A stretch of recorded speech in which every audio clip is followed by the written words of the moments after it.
Bom, então começando a aula de hoje é dia 31 de agosto, e hoje a gente vai falar sobre a Primeira Guerra Mundial. Eu vou botar aqui para compartilhar a tela, que é essa aqui. Vamos ver se eu consigo fazer aqui. Compartilhar. Está conseguindo me enxergar a tela, Ariane? Sim, Tá bom. Então vamos começar então. Só vou te pedir um favor, se tiver chegando alguém, pode me avisar, por gentileza, porque eu só consigo ver a tela dos slides, aí eu aceito a pessoa. tá bom. Se eu conseguir ver aqui também, eu aviso, porque eu não sei se aparece pra mim. Tá, eu acho que eu recebo algum tipo de toque aqui, mas qualquer coisa me dá uma mão, por gentileza. Tá? Tá bom. Então, assim, Primeira Guerra Mundial. Como é que a gente pode começar a falar sobre esse tema? A Primeira Guerra Mundial é um tema muito importante na historiografia, porque é considerado o primeiro grande fato histórico do século XX. O século XX, que começou oficialmente no ano de 1901, tem esse primeiro fato como grande fato, porque, em primeiro lugar, teve uma dimensão quase que global, não totalmente global, mas uma parcela significativa do globo participou. E os, o contexto anterior, o contexto que antecede a Primeira Guerra Mundial, na verdade, é uma herança do século XIX. O século XIX, na verdade, foi o grande pai que deixou essa herança para o século XX, e o século XX teve o seu nascimento, o seu início, devido especialmente por causa da Primeira Guerra Mundial. Então a gente vai começar a explicar o que foi esse fato e quais são as suas tendências. Contexto, então. A Primeira Guerra Mundial, ela foi entre 1914 e 1918. E ela foi um conflito armado que envolveu as principais potências da Europa Ocidental e da Ásia. No caso, a Ásia, quem participou foram o Império Otomano, a Sérvia e a Bulgária, por motivos que podemos elencar. Os principais são quatro. Primeiro, nacionalismos, que criaram um inimigo em comum e um sentimento de unidade. Esse sentimento de unidade que eu falo aqui é um sentimento de unidade territorial, e unidade não necessariamente só territorial, mas também linguística e de fronteira. Esse tipo de fenômeno, esse tipo de conceito, que é o conceito de nacionalismo, foi um conceito que foi justamente herdado do século XIX, conforme eu falei mais cedo, que fala sobre, antigamente, antes necessariamente do século XIX, as fronteiras dos estados e as línguas e os povos, as minorias étnicas, não tinham uma unidade certa, uma forma certa, e os povos viviam dentro de determinados estados com mais questões de proximidade. Com o século XX, especialmente com o final do século XIX e o início do século XX, acontece a questão do sentimento de unidade territorial e linguística. Por quê? Porque o Estado ele começa a gerir uma série de questões pertinentes à nação, que cria um sentimento de unidade e um sentimento de pertencimento. Essa unidade de pertencimento, esse sentimento de pertencimento, ele gera um inimigo em comum para cada um desses países envolvidos nos conflitos. E esses inimigos em comum são a causa principal dos atrasos e dos retrocessos desses países envolvidos. O segundo motivo é a desigualdade nos desenvolvimentos socioeconômicos de cada nação. Cada nação europeia e cada nação asiática envolvida nesse conflito colocava a responsabilidade no seu desenvolvimento socioeconômico, seja atrasado ou seja menos atrasado, menos avançado, né, do que o outro nessa comparação, e retirava a responsabilidade sua e colocava a responsabilidade no outro país. Essa desigualdade cria um sentimento de competição.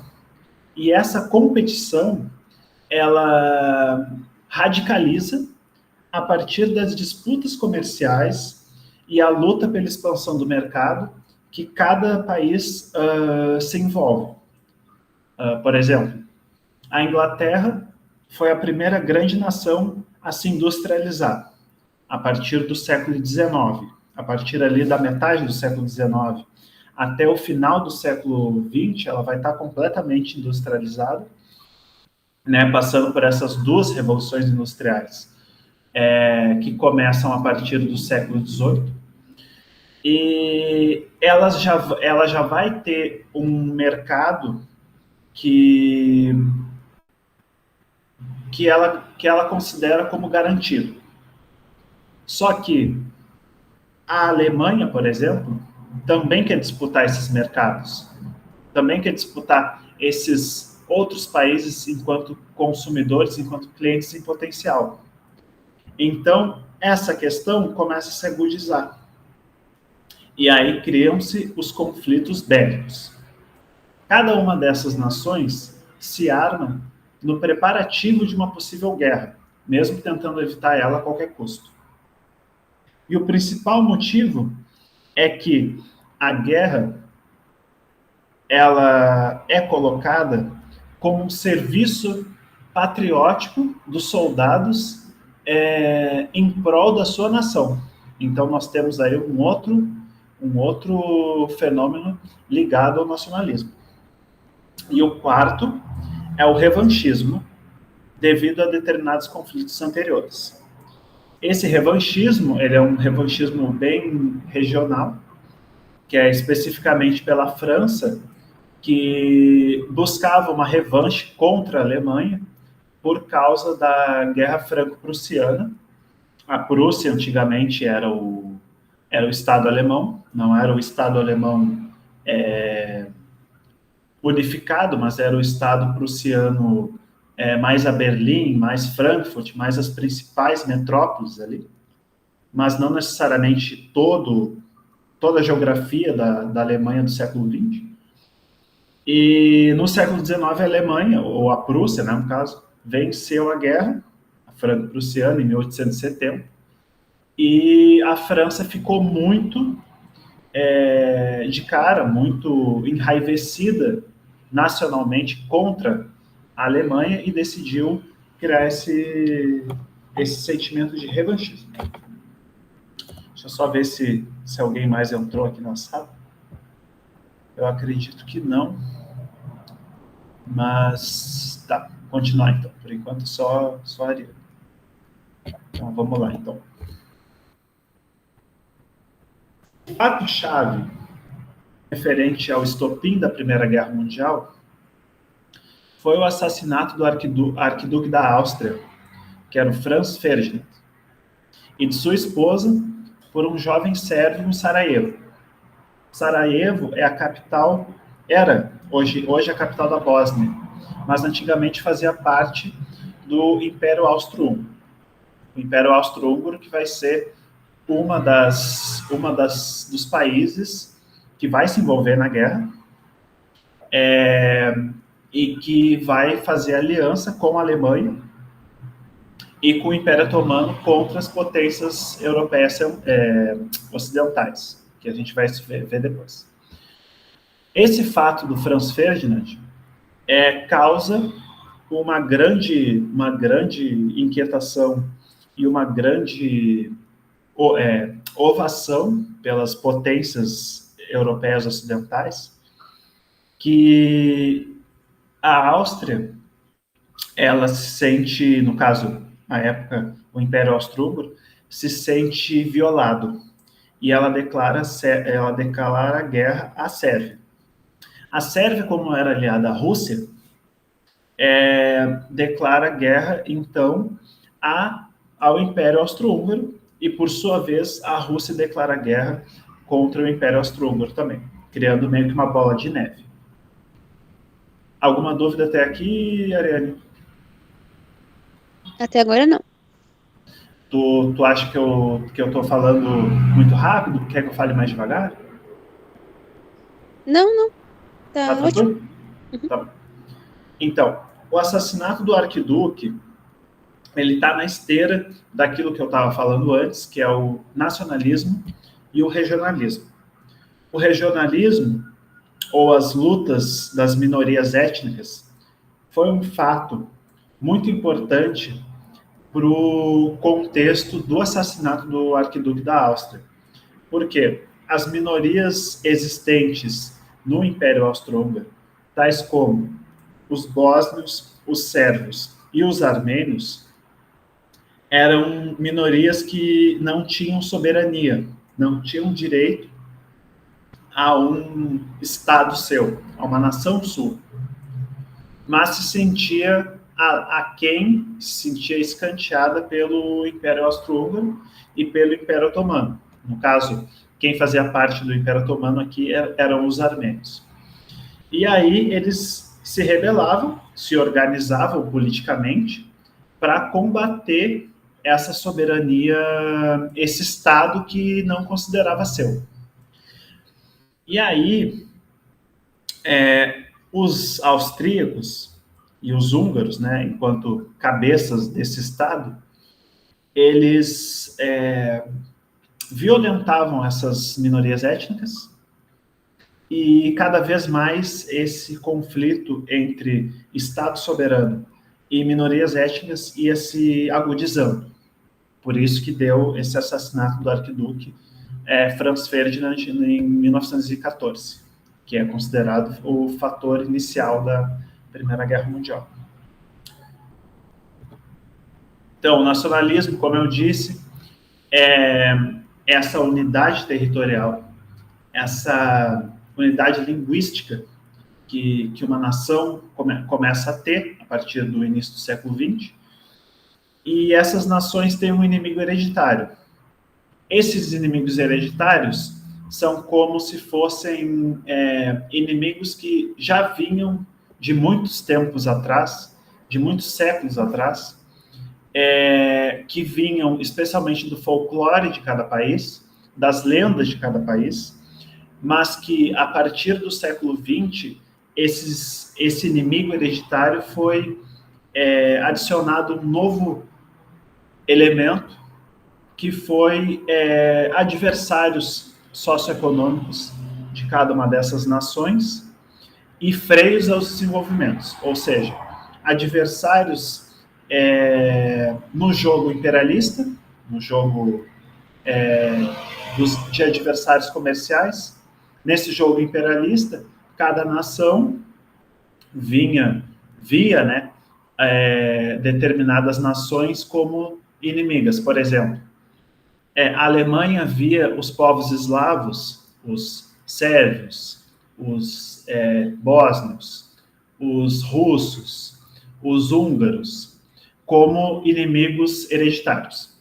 A Rússia via os alemães, por sua vez, e os turcos, que faziam parte do Império Otomano.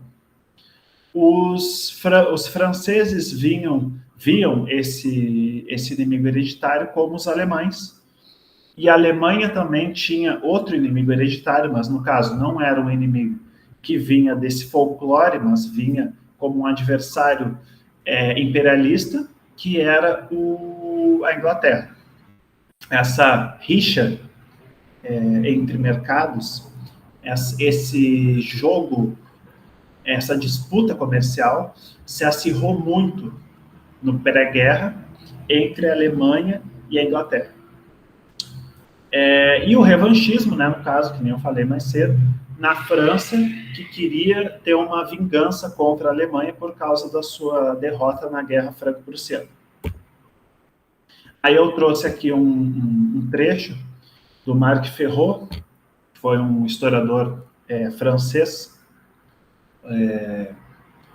começou a escrever ali na década de 30, ali, e ele faleceu, não faz 10 anos, ele faleceu com quase 90 anos, que ele escreve esse trecho aqui, esse livro, que é a Grande Guerra, que eu trouxe aqui, que ele fala o seguinte sobre as disputas comerciais. A Alemanha sentiu-se orgulhosa disso, pois em certos domínios fazia concorrência, até no mercado deste país, a Inglaterra, mãe das nações industriais. Seguindo o exemplo franco-inglês, a Alemanha converteu-se, por sua vez, à ideia da expansão ultramarina, quer esta tenha por objetivo a procura de matérias-primas a preços acessíveis, quer ainda para a expansão de seus mercados. Ora, o planeta estava já quase todo ele conquistado e dividido, pelo que a Alemanha não conseguia obter um lugar ao sol, entre aspas. Então, essas causas da guerra, além da questão nacional, folclórica e unitária referente a fronteiras linguísticas, fronteiras nacionais, tinha também essa principal base, que era a disputa comercial, as disputas por mercado, as disputas por quem que ia ter o lugar ao sol. No caso, a Alemanha gostaria de ser a principal monopolizadora do mercado internacional, mas ela não conseguia porque a França e a Inglaterra tinham esse monopólio. Então, a Alemanha decidiu se juntar com outros dois impérios antigos, que foi o Império Otomano e o Império Austro-Húngaro, e guerrear contra essas potências para tentar ter uma soberania referente à Europa e uma soberania referente aos mercados internacionais. E aí, como eu disse anteriormente, as alianças político-militares foram divididas em duas. A primeira, que foi a Tríplice Aliança, ou os chamados poderes centrais, que foi a Alemanha, o Império Austro-Húngaro e o Império Otomano, e depois a Bulgária entrou em 1915. E a Tríplice Entente, que foi a Inglaterra, a França e a Rússia, formaram esse trio, essa tríplice, a partir de 1914. A Rússia saiu por causa da Revolução Russa, em 1917, o principal fato que resume a Primeira Guerra Mundial e que rompe com essa estrutura é a Revolução Russa de 1917. E os Estados Unidos da América e a Itália entraram na Tríplice Entente também, ajudando a Inglaterra e a França a lutarem contra esses três impérios centrais, que era a Alemanha, a Áustria-Hungria, né, o Império Austro-Húngaro, e o Império Otomano. Aí eu trouxe aqui um mapa para vocês da divisão certinha, ó. Não sei se eu consigo... eu consegui aqui. Ó. Esses aqui em vermelho ó, a Tríplice Aliança, ou os poderes centrais, aqui é a Turquia. A Turquia antigamente era o Império Otomano, a Bulgária. O Sarajevo, aqui onde aconteceu o atentado contra o Franz Ferdinand, fazia parte da Áustria-Hungria. E aí a Áustria-Hungria, ela declarou guerra contra a Sérvia. Aqui é a Alemanha, e aqui os poderes da Entente, né?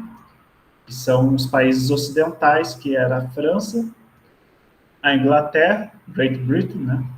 Londres, e a Rússia, que saiu em 1917 por causa da Revolução Russa. Aí aqui eu trouxe uma foto dos soldados em fronte, que eles se entrincheiravam. A principal questão da Primeira Guerra Mundial, a principal organização militar foi as trincheiras, onde os soldados cavavam buracos e ficavam quase que embaixo do solo para se defender de bombardeios e tiroteio. Aqui é uma outra foto em território mais aberto, que eles estavam guerreando. E aí, como eu comentei mais cedo,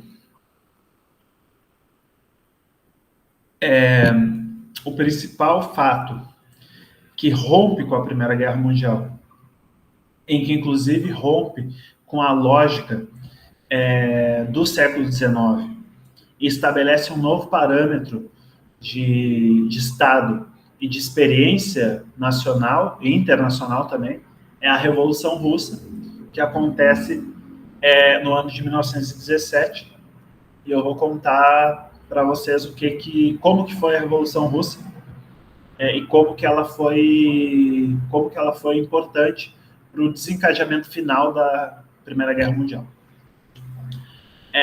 Então, a Revolução Russa, ela foi um fato que aconteceu na esteira da Primeira Guerra Mundial, onde o povo russo, especialmente operários, camponeses e soldados, se organizou para retirar a Rússia da guerra devido à fome e ao número de mortes muito elevadas do país no fronte. A Rússia já vinha numa agitação revolucionária desde 1905, com o episódio do Domingo Sangrento. Foi quando a população foi à rua para protestar e para requisitar pão, alimentação mais digna e mais liberdade de expressão, porque o governo czarista era o governo liderado pelo czar Nicolau II, que foi o último czar. Ele e a aristocracia russa, eles dominavam o país a partir de uma monarquia absoluta. E essa monarquia, ela vinha já fazia mais ou menos uns 600 anos. Então, a monarquia russa, o czarismo russo, durou em torno de uns 1200, do século XIII, até mais ou menos aí a Revolução Russa, perdão, em 1917.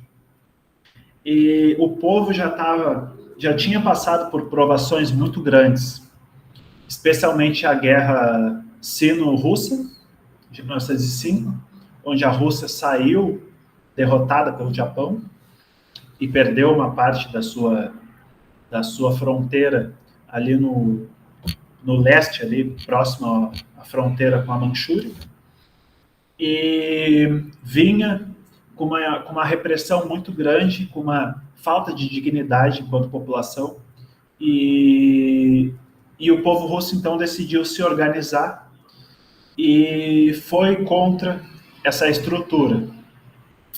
Em fevereiro de 1917, o povo russo, a partir da agitação popular e desse pedido por pão e por paz,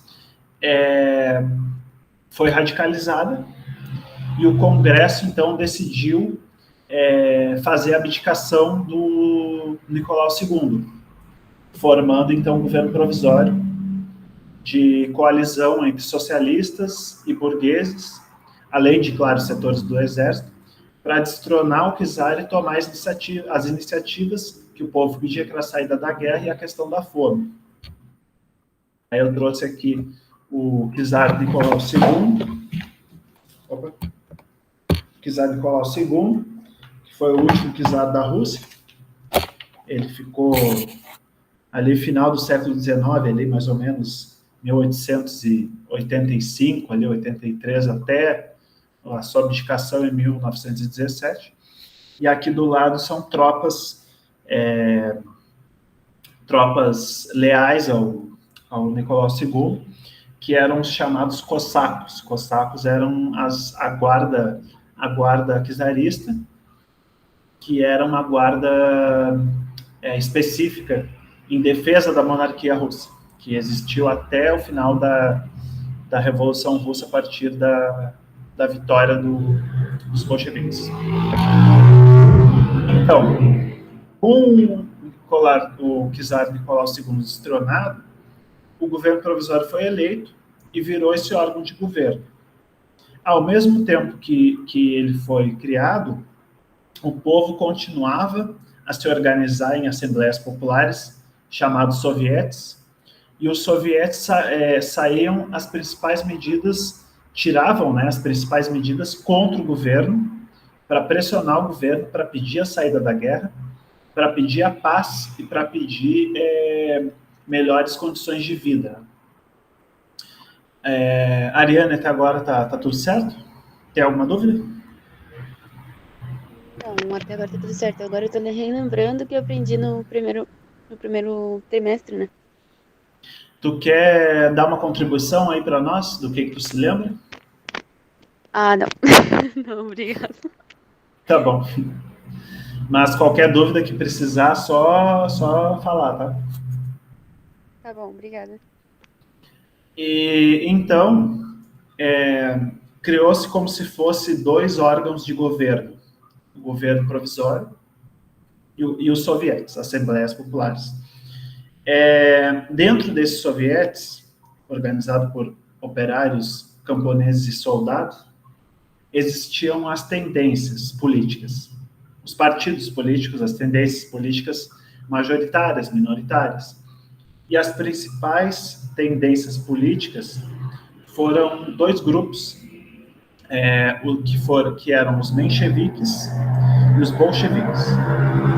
Os bolcheviques, liderados por Vladimir Lenin, defendiam a revolução a partir da tomada do poder pelos sovietes, ou seja, não mais responder ao governo provisório, mas os sovietes mesmo serem o poder, serem o governo,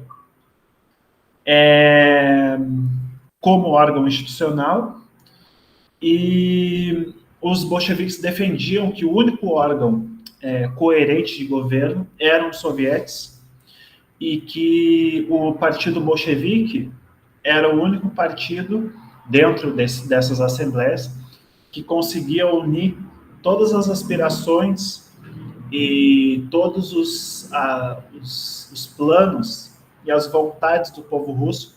Eles defendiam que eles conseguiriam realizá-las, né?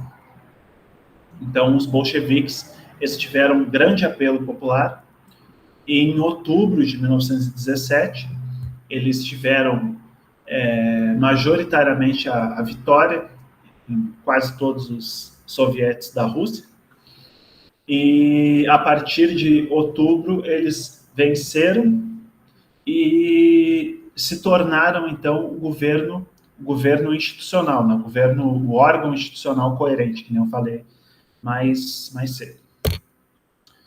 E aí os bolcheviques, liderados por Lenin, eles tinham a base teórica o marxismo, o materialismo histórico.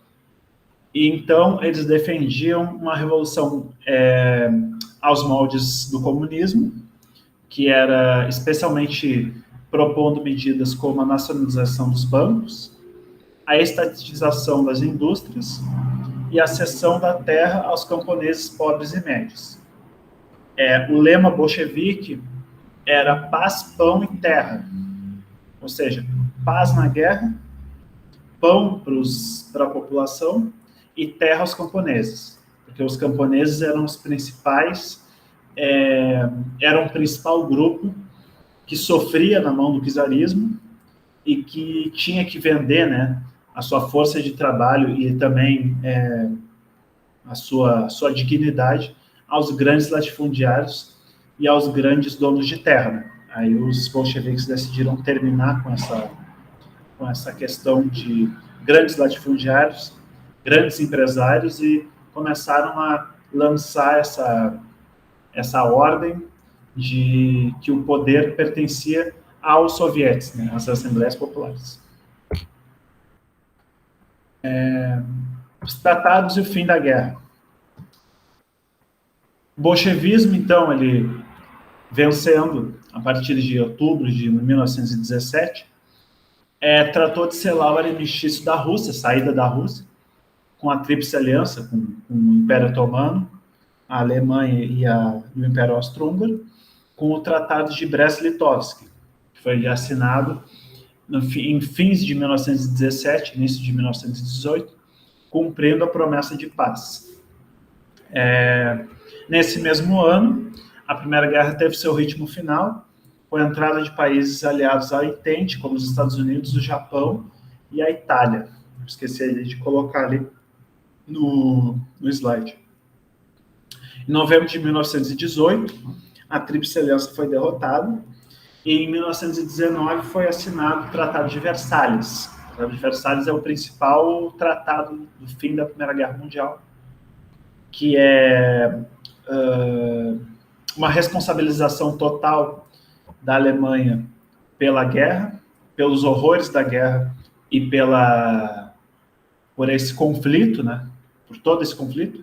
Foi a responsabilização total da Alemanha.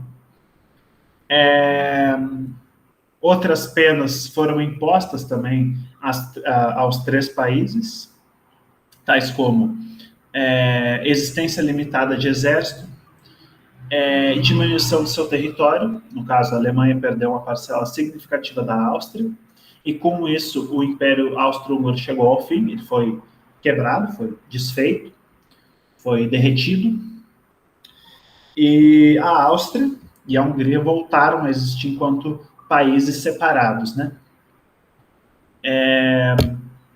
E as principais consequências, né, da Primeira Guerra Mundial foram, que nem eu falei, o fim dos impérios austro-húngaro e o otomano. O Império Otomano, ele deixou de existir em 1922, com a criação da Turquia moderna, com o estabelecimento da República Turca, né? Ou seja, o fim do Império, fim da monarquia. A primeira experiência socialista enquanto Estado, ou seja, a Revolução Russa, foi a primeira experiência socialista do mundo, que inclusive influenciou outras experiências revolucionárias socialistas no mundo a partir do século XX. Fortalecimento do movimento comunista internacional, ou seja, o movimento operário, o movimento sindical, o movimento de esquerda, assim, deu esse up, assim, deu essa organizada, porque tinha, né, um Estado enquanto porta-voz da Revolução, e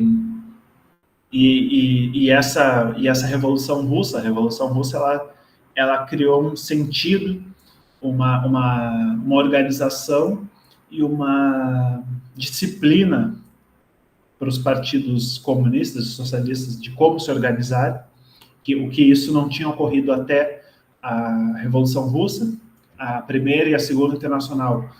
Embora a Primeira Internacional, que foi fundada pelo Marx, pelo Bakunin e pelo Engels, embora tivessem dado esse pé à frente, essa criação da Primeira Internacional, não conseguiram florescer os movimentos operários e as revoluções comunistas.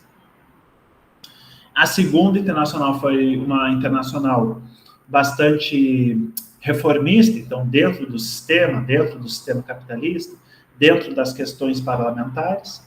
E a Terceira Internacional, que foi fundada pela Revolução Russa, então tinha esse caráter mais emancipatório e revolucionário dos movimentos operários e comunistas.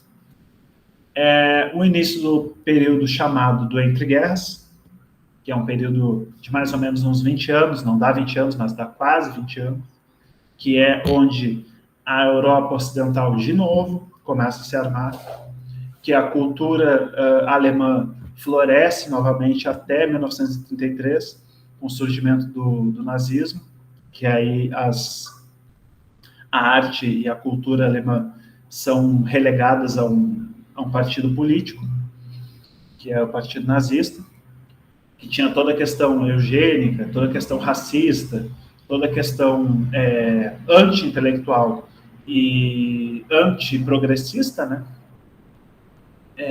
Além, claro, também do surgimento do fascismo italiano, por Benito Mussolini, em 1922, como essa terceira via entre o capitalismo e o comunismo, mas que, na verdade, era um braço do capitalismo, sem sombra de dúvidas, era um braço do imperialismo, na verdade, era o capitalismo na sua mais mordaz forma.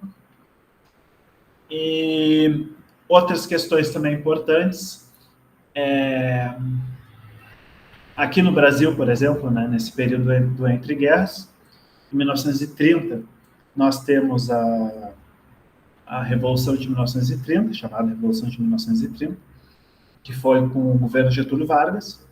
Getúlio Vargas, junto com os seus correligionários, deu o golpe no Rio de Janeiro e tirou o monopólio paulista e mineiro da questão presidencialista, né?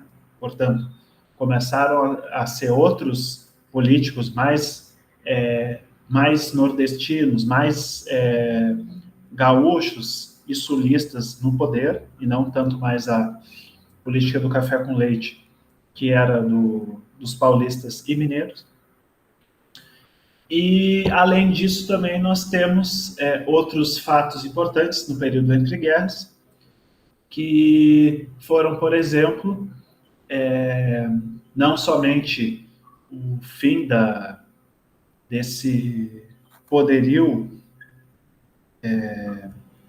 dos impérios, né, como é que a gente dá para dizer, mas toda essa lógica de impérios que nós temos, monarquias, é como se fosse o fim deles. Não existiram mais impérios ocidentais a partir do fim da Primeira Guerra Mundial. Então, se, por exemplo, se caiu uma questão no Enem ou no vestibular sobre monarquia no século XX, pode cair sobre, por exemplo, a monarquia saudita ou as monarquias árabes que ainda existem hoje em dia. Mas se o vestibular, ou até mesmo o Enem, afirmar que existem, por exemplo, impérios ocidentais depois da Primeira Guerra Mundial, aí vocês fogem dessa questão, dessa afirmação, e colocam como errada, porque depois de 1919 não existiu mais impérios ocidentais. Muito embora os nazistas, enquanto partido político, se diziam, né, Hitler se autoproclamava o Führer, que era o líder, mas, paradoxalmente, eles eram uma federação e não uma monarquia, embora o plano inicial de Hitler era retornar à monarquia alemã no seu apogeu e toda aquela questão que ele tinha megalomaníaca, né? Mas, enfim, é isso. Eu aqui deixei algumas fotos para vocês da Primeira Guerra Mundial, e aqui no meio um cartaz sobre a Revolução Russa. Como eu disse, o principal fato que foi o divisor de águas da Primeira Guerra Mundial e que finalizou ela, que terminou ela e começou um outro ciclo. E aqui eu deixei indicações de materiais sobre a Primeira Guerra Mundial. A primeira é a cena do Shoulder Arms, do Charlie Chaplin, que é um curta dele, satírico, sobre a Primeira Guerra Mundial. Eu deixei o link aqui. Se vocês quiserem, eu passo para vocês no Moodle. O segundo é o filme Glória Feita de Sangue, do Stanley Kubrick. É um dos primeiros filmes do Kubrick. É de 1957, acredito, 56, que fala sobre a questão de abuso de poder pelos coronéis na Primeira Guerra Mundial. E o filme do Michael Haneke, que é chamado A Fita Branca, que é um filme que aborda uma família de judeus que começa a pressentir uma guerra, começa a pressentir um caos, e que se prepara para ser... É como se eles soubessem que eles seriam perseguidos no futuro. Eles têm meio que um insight, assim, e eles começam a se organizar para fugir. As referências bibliográficas que eu usei para essa aula foram o livro do Marc Ferrot, A Grande Guerra, A Era dos Extremos, O Breve Século XX, do Eric Hobsbawm, e As Guerras Mundiais, do professor Paulo Fagundes Vicentini, que inclusive foi meu professor na universidade. E mas é isso. Deixa eu interromper, deixar aqui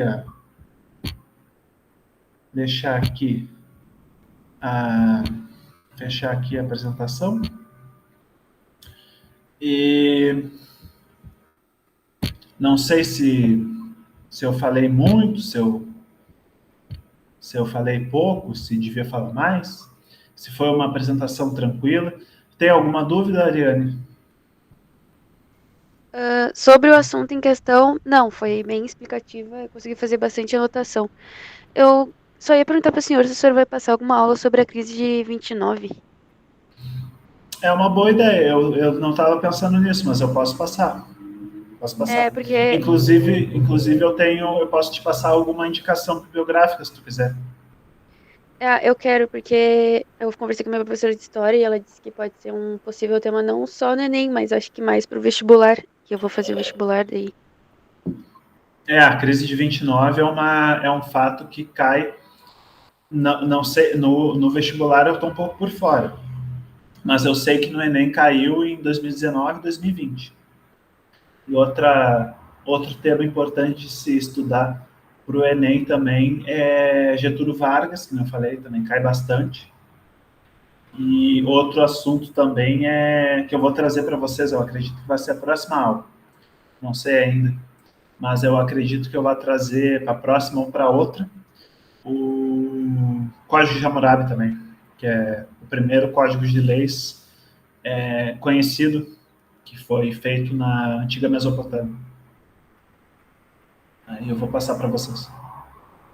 Tá bom. Eu não tinha visto nada sobre isso ainda. É bom que o senhor tenha lembrado, porque nem na escola falaram. Sim, sim. Tem alguns temas que a gente acaba sabendo mais porque a gente, como tem que dar aula, né, a gente acaba sabendo, mas qualquer dúvida que tu tiver, pode entrar em contato, tá? Indicações, tudo, pode ficar tranquilo. A indicação que o E senhor falou, eu vou querer, se o senhor puder colocar no Moodle.